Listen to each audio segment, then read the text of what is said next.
Hey everyone, welcome to Resilience Unravelled. This podcast is a result of my fascination with subjects like resilience, accountability, burnout, life fulfillment and other life and work-based performance issues, as well as many of the other obsessions I bump into in my life. I spend my time working with highly successful teams, people and organisations, and this podcast introduces their remarkable stories and expertise, as well as my own synthesis of the key issues, strategies, tips, tools and resources to thrive in life. If you find this podcast useful, why not go over to our site qedod.com. Stay tuned to the end to find out details of how to order a free ebook. Enjoy the podcast. So hi there, welcome to Resilience Unravelled. And today I'd like to welcome Helen Pollock, who's joining us. And Helen is a book coach who I happen to know very, very well because she's working with me at the moment on my own book. And I thought it'd be really brilliant actually to interview her and to talk to her today for those of you who are thinking they've got a book inside of you and you've always wanted to write it. And I'm sure Helen's going to be able to exchange some really interesting tools and techniques to get you started, but also will introduce you to the concept of a book coach and how that all works and such like. So, Helen, hi. How are you? Hi, Russell. Yeah, I'm good, thank you. Bearing up okay in these strange times. It's a good test of our resilience, isn't it, to be able to actually to think about this and focus on something that's proactive, you know, and sometimes when people are finding it quite anxious as well. Yeah, absolutely. And, you know, people are getting in touch with me. I have seen an increase in enquiries from people who are thinking of finally writing that book because they have now got bonus time because they're not commuting to work or traveling extensively. So, yeah, I think you're right there. Okay. Well, why don't you start by telling us, in a nutshell, what is it you do? So I help people to write their business or nonfiction book. And there are two ways that I do that. So the first one is as a ghostwriter. So I would write the book for them. And that might be because they don't have enough time, or it might be because they're not confident in their writing abilities, or they don't enjoy writing. That was I spoke to someone last night for whom that was the case. And then the other way, and this is how we met, is as a book coach. So that's where people want to write their own book, but they know that they need some help and support. So I provide structure, I help them to structure their book, and then that makes it much easier for them. It breaks things down into manageable chunks rather than, I don't know, looking like a Mount Everest in front of them. And then I also I provide them with the information they need to make the right decisions about their book. And finally, we have regular video calls where I can give them support and accountability. Brilliant. So how did you get into this sort of line of work? So I love writing and communicating in general. And I went into marketing and PR, and I was particularly interested in PR because, you know, you get paid for writing, and that just seemed like a dream come true for me. So although I've worked in every area of the marketing mix, my specialism really is PR. And so when my daughter was born, and she's 8 now, I set up my own business. And that was slightly randomly teaching Mandarin Chinese to primary school children. Right. And then I did that for about 5 years alongside a senior part-time PR role. And after 5 years, I had tweaked the business model of my teaching business every which way, and there just wasn't enough meat in the sandwich, so it wasn't profitable enough. So I'd learned a lot, and I'd never say I regret having started up and run that business. But I started my own PR consultancy a couple of years ago now, and very quickly a client who I'd known in a few different capacities for a couple of years asked me if I would be willing to ghostwrite his second book for him. So he was already an Amazon best-selling author in his sector, but he now just didn't have the time to write this second book he wanted to write. So I wrote that for him. That became an Amazon bestseller. I ghostwrote another book in the same sector for somebody else. And then people started approaching me saying, well, I actually want to write my own book, but I know I need some help. Would you be able to help me with that? And I thought, well, yes, I would actually. So that was how the book coaching came about. And it's interesting. I was at a business network meeting quite recently, sitting next to someone who said, I'm just launching my new book, blah, blah, blah. And she was talking about it, and that she was there holding a physical copy in her hands. And she was talking to it was a business community. And she was talking to the business community about it. And she traveled around the world and written her story, and it was great. And you turned out to be the book coach. So, that's evidence to, Yeah. And I mean, we didn't know that. We knew this person in common actually when we were chatting, did we?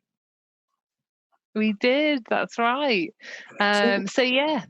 So there's often this phrase that everybody has a book in them.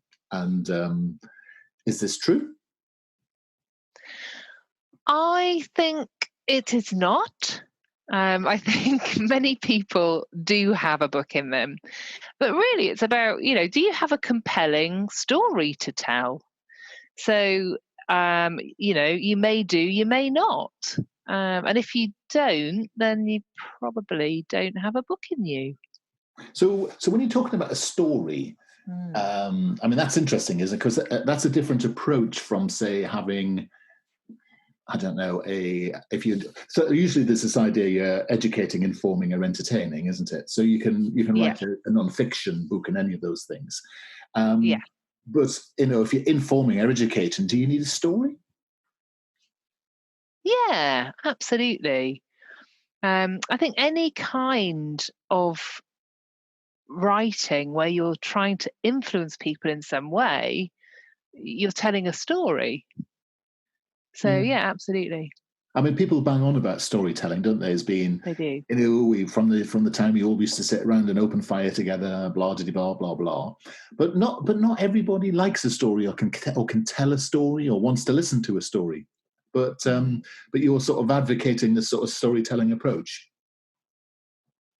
I think just in terms of making things hang together well, that's what it is. Right. It's about constructing a coherent structure and helping people to understand the content that you're putting forward for them as easily as possible. Right. And so, that is going to be like telling a story. There's going to be a beginning, a middle, and an end, and you need to think about how you structure your content accordingly. Interesting. The he said, sounding doubtful. I just find that I mean, I get your thing about the beginning, middle, and end. And that's that makes a hell of a lot of sense. But one of the things that's going through my head is that you said you did ghostwriting. So let's tackle that bit first of all, because I know I'm most interested in book coaching, because I think people would be thinking about that. But just to cover off how on earth do you do ghostwriting for someone who's doing something that's maybe extremely technical? That that you want to write a story about tort law or something, or batting bird cake making in the 1430s. How on earth can you ghostwrite that story? So I guess you do realise I'm only thinking of Battenberg cake now, don't you? Yeah. And that's not really the cake that you can just knock up at home quite so easily, is it? Yeah, I don't know. I saw it on the Bake Off the other night. It's pretty. Yeah, it's not impossible, but it's not a I don't know, Victoria sandwich, is it? No, true. Come on then. So how does a ghostwriter get to grips with? I mean, I can see how you do it with fiction or with a biography, but how does a ghostwriter work with something that's a technical subject? So it all depends on what the author's source materials are. Right. So very often, I actually work with podcasters. So they might have, a series of podcast transcripts that they want me to create chapters from. Or if people are training others in a particular topic, then they might have course or training materials, presentations, that sort of thing, that I can use as the basis. But if someone is starting from, with nothing, then it's interviews. It's it would be 12 to 16 hours of interviews, not done in one go. There'd probably be a chunk at the beginning, and then there'd be interview, and I'd write a chapter, interview, I'd write a chapter, interview, I'd write a chapter, and that sort of thing, really. But I think there are going to be subjects that only a specialist ghostwriter could tackle. I see. My what I work on is one of my specialist areas is property for ghostwriting, but I'm speaking to a lot of people now who have interesting life stories to tell. And so that's going to be a new direction for me, which is a slightly more literary non-fiction. Biographical. But yes, and biographical non-fiction. But it's just really interesting because I'm someone who gets bored easily, and here I am able to, find out loads about lots of really interesting people and fascinating subjects. Well, no doubt that you'll be writing a book about that in the future. It's on the list. Yeah, maybe I need a book coach. Yeah.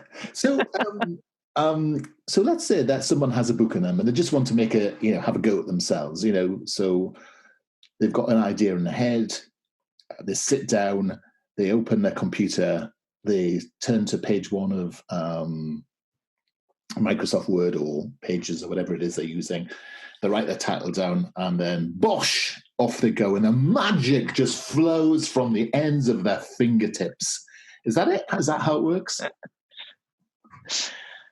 No. Unfortunately, that is not how it works usually. So there are a lot of steps that you need to take before you can start writing, in my opinion. So the first one is an audit of your audience. So first of all, who is your ideal reader? Do you have an audience of those people already? And if you don't, then you need to start building one quick, smart, before you even start writing. Right. I would say, because it takes the average person 3 to 6 months to write a book. Yeah. And so that gives you a decent amount of time to be starting to build a decent audience. Because even if you're going for a traditional, if you're looking to publish a book with a traditional publisher, they will expect you to bring a significant audience to the table these days. Right. So that's job number 1. Job number 2 is to do your customer and competitor research, and to work out what your readers need you to tell them and how they want to be told that. So, what format? Is this an ebook? Is it a printed book? Is it an audio book, which is a big growth area for publishing now? And competitor research, have a look at other similar books, or at least books in the same sector. What did readers like about those books? And what didn't they like? And are there any opportunities for us there as an author? So there's plenty of things we need to do before we actually put pen to paper, or finger to laptop, more likely. And that makes sense. And I can see most people sitting and thinking, yeah, that's very logical. But there'll be some people who are saying, do you know what? I'm going to self-publish. I don't care if there's an audience. I have a message and I want to put it out there. And my views on whatever it is So it becomes I forget the word. There's a phrase, isn't it, for a polemic? That's the word, isn't it?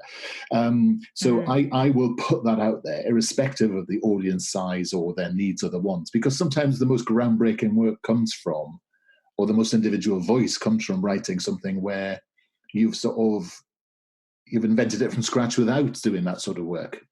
I mean, is there a space for that in the world? Sure, of course there is.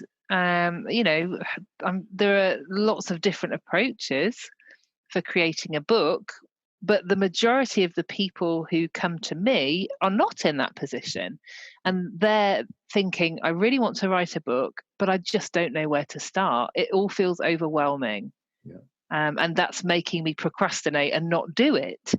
So that's the place people are coming from when they approach me usually. And so I'm able to break things down into manageable chunks, give them a plan, and help them to structure their book. And once you've got your table of contents, which is I call your book skeleton, then it's a case of fleshing out that skeleton and adding words to the chapters, and you'll get it done. So yes, there is a place for that approach, but those aren't my people. Very good. So and that's fine. Yeah, no, that makes a lot of sense, because people ask me that, isn't it? It's there's this thing about writing for an audience or writing for yourself, and both are acceptable, aren't they? It just depends what the and there's a difference between writing and having a reader, isn't there? Someone who's prepared to pay for the work that you put together. So if you want to create a commercial book, you've got to really do what you're talking about. And I often find that the polemical stance is great when you actually write an article, but it doesn't actually sustain itself for 60, 70,000 words. It can be quite a challenge, really. Yeah. Now it strikes me that writing a book is a great test of resilience. So you've already, created the first thing, which is procrastination. And if you think about resilience being about building stamina and focus and such like, what advice do you have for people who do procrastinate, who do have a lack of focus? I mean, some people say that it's because they're not organized. Some people say they're not motivated enough. What's your stance on that? So I think the most important thing when it comes to writing a book is when you've done all those preparatory tasks and you are ready to write, to schedule the time in. Schedule it in regularly, and make it so that you can't, book a call over the top of it or whatever it is. And even if it's just like, an hour a week, eventually you will get it done. And if you can make it, 2 hours a week or an hour every morning or a day a week, then you will get there far more quickly. So it's just that it is about scheduling it in, scheduling that time in, and trying to stick to it as much as possible. It's that thing about priorities, isn't it? If it's important, you prioritize it above other things. But I know in my own work, becoming a doctor and, masters, academic achievements, you often find that people say, my house has never looked cleaner, my cupboards have never been more organized when I'm attempting to write a dissertation, because we spend a lot of time avoiding it, because it's extremely daunting, isn't it? And you can lose energy through the process. Now, I follow the work of Dan Pink a lot, and he says that you should do deep work in the morning, administrative tasks in the afternoon, and creative stuff in the evening. And I quite like that as an approach, because it sort of optimizes more. There's a sort of a brain energy pattern. And I don't know if when you've worked with people, if you found that a useful, is that a sort of a useful pattern that people could follow? So that's really interesting, because for me, like, creative thinking is almost entirely absent in the evening. We tend to chat, which is that explains so much. I Luckily, I'm having but seriously, if I am, I would never start writing in the evening, right? Good. Because my brain is tired. Just I mean, I have got two fairly young children, and I am also, I don't mind don't mind telling your listeners this. I'm a lady of middle years, and I have found that is affecting my energy levels, and also my kind of brain fogginess in the evening is a bit of an issue. So I'm much better tackling things in the morning.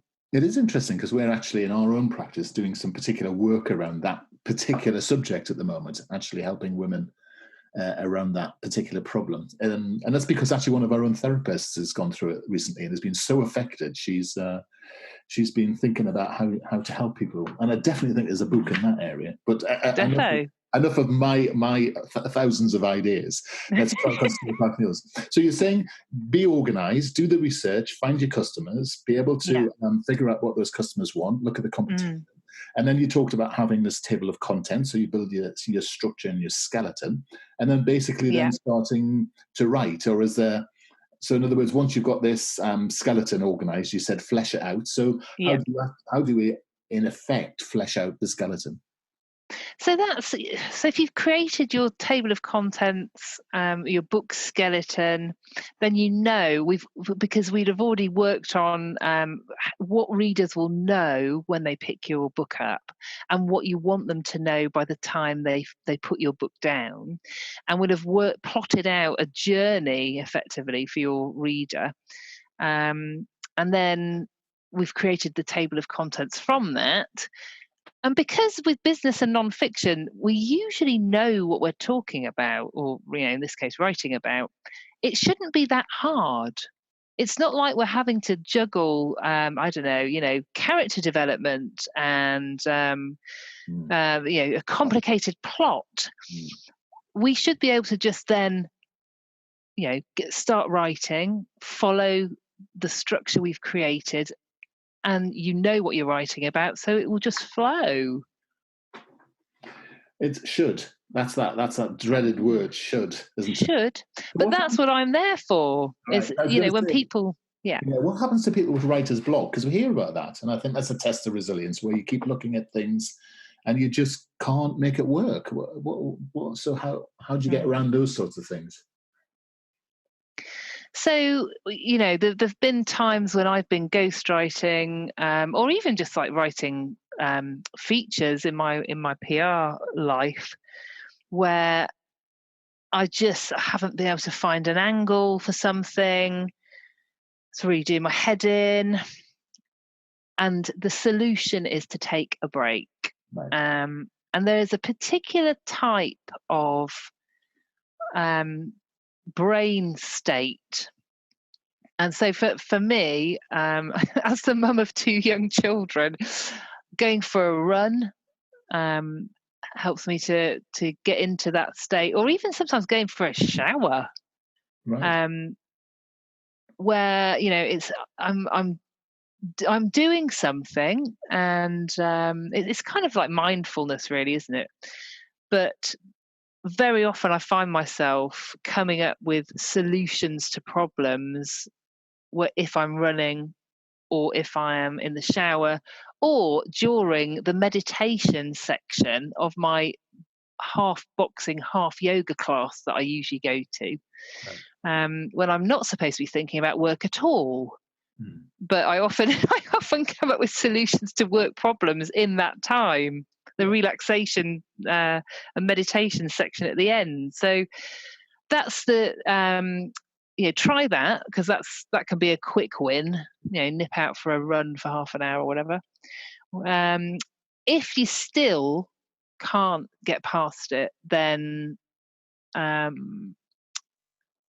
sleep on it for a night, a couple of nights, and you might find it comes to you. And then so other people have recommend doing something else that's creative but in a different way. So play some music, or paint a picture, and see if try accessing your creative mind but in a completely different way somehow stimulates a solution. Yes, and I think psychologically all that works. But the thing to avoid is just banging your head against a wall and trying to push through, because actually that doesn't work so much. You really have to do this sort of peaks and troughs, don't you, to be able to re-energize and renew. I think that's so important, isn't it? That's the excuse I'm going to give you next time I talk to you on my own project. So there you go. I've just been pausing. I've been doing a lot of running. So fit. Okay, so that makes a lot of sense. So if you want to sit down and you want to write a book, do some research, figure out what you're doing, understand what the market's saying, that's all good stuff. Get yourself a table of contents, break it down, and then begin to hang subject on those sorts of different bits of the framework. That all makes a lot of sense. You're taking people on a journey. You're leaving with something they didn't have before, or reinforcing something, or whatever it might be. And then a whole different section is, of course, then about how you publish a book and how you market it and such like, which we don't really need to go into today. So where does a book coach particularly add value? I think the thing that people say they appreciate the most is the support and accountability. The knowing that we're going to be talking in 2 weeks' time, and if you haven't completed your agreed tasks, you're going to need to to tell me that during our call. And I think also just having someone who you can fire off an email to about something that's bothering you, or something you need information about, and I can point you in the right direction. So I think it really does help people who otherwise would not be able to get their book written. It really does help them to do it, and to do it well, to make it the best book it can be. And I would actually add on to that. It's about helping people with the things they didn't know. I think that's part of the problem, because I think it's about shortcutting, isn't it? Try this sort of works. And I think that's something we undervalue, because it's a long enough process without reinventing the wheel. And if you've got someone to help you skip 20 steps, then I think that's important, isn't it? Absolutely. So, I mostly work with entrepreneurs, and I think sometimes we can be really bad as entrepreneurs at undervaluing our own time. Yeah. So yes, you would pay me to be your book coach, but think of all the time, your time, that you'll save. Absolutely. Very good. So people would there are lots of book coaches out there. I'm talking to you because I can actually personally vouch for you, and I always, whenever I'm talking about a specific thing, like to talk to the people who I actually physically know and can attest to their excellence and accountability capability. How would people get hold of you, Helen? How would they find you? So I'm very active on LinkedIn. So if people want to connect with me, it's my personal profile on LinkedIn, Helen Pollock. Or on my website, which is www.thecontentdoc.com. And I'm going to be running my next free 5-day Get Unstuck with Your Book challenge in 3 or 4 weeks' time. So I will give you a link to that, Russell, that you can share with your listeners. So they can sign up for that if they want to really kick things off and get this book started, if they've been thinking about writing one for ages. And I'll also give you a link to my free ebook, I Just Don't Know Where to Start, which is aimed at first-time business or non-fiction authors who, as the title says, just don't know where to start. Brilliant. And I guess not just knowing where to start, but sometimes that you've half written something as well, and you're thinking, shall I just throw this all away and start again? Because that's another thing that people get stuck with, isn't it? It is. And so the person who we both know, she came to me and she'd already started writing. And I said to her at the time, I kind of designed this program for people who haven't started writing yet, and I'm not sure how we would adapt it for you. But she was happy to go ahead anyway. And actually, she said to me at the end, you absolutely can say to people that this works for people who have already started writing too. So that was really good to know. Yeah. Thank you, Helen. And for those of you who are wondering why we're sort of scooting through the material today, actually, we've had all sorts of connection issues, and Helen and I this must be our 87th attempt to run this podcast. So I'm tempting fate at the moment by hoping we can get to the end without the technology blowing up yet another time. So it's Helen at thecontentdoc.com. It's at Helen Pollock on LinkedIn. And you've got some goodies and some downloads, and you've been a brilliant guest today. Thank you so much, Helen. Thank you so much for your time. Oh, thank you, Russ. I really appreciate it, and it's been great to chat with you. No problems. You take care. Thanks for listening today. You can go to our site qedod.com/podcasts and subscribe to hear other titles in our series. Or you can contact us at info@qedod.com to hear and find out more about tough love, leadership, accountability, resilience and burnout.